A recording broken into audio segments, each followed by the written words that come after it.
presented by Public Music Mathli. चले ऊपर चांद के नगरी नगरी मैं करा गई दुनिया करा गई दुनिया इतना हमरा गली में मत काटे जाकर मोहब्बत के दुश्मन के लागे जे तोरे नजर।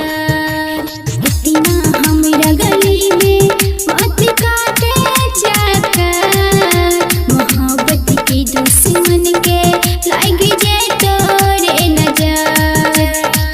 है तो तोरा कुछ का मेरी जगह हम हुआ धरती पे कहले नहीं देता संसार। चले ऊपर चांद के नगरी मैं करबई दुनु प्यार। धरती पे कहले नहीं देता संसार। चले ऊपर चांद के नगरी मैं करबई दुनु प्यार। चले ऊपर चांद के नगरी मैं करबई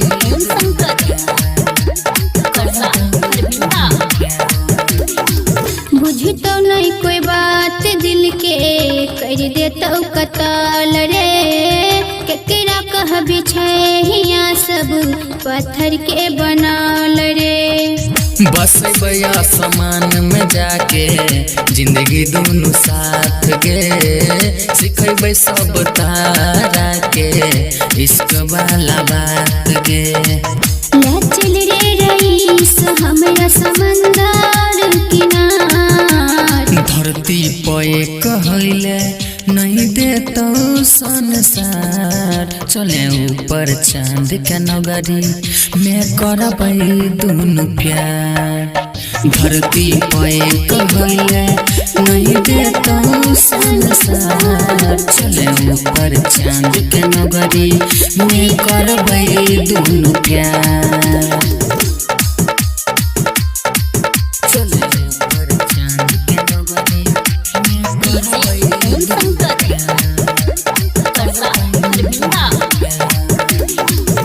पागल नहीं बन संभारे खुद के तनीस रे।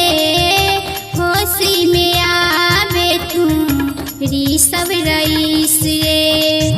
चाहे खुद सामने आके कहते खुदा गे कुछ भी हो जैते तोरा से होइबो ना जुदा गे। तू ही एकरा संभाल। धरती पे कहले नहीं देता संसार। चले ऊपर चांद के नगरी मैं करबई दुनु प्यार। धरती पे कहले नहीं देता संसार। चले ऊपर चांद के नगरी मैं करबई दुनु प्यार। पब्लिक म्यूजिक रिकॉर्डिंग स्टूडियो मरवारा चौक सिंघिया समस्तीपुर।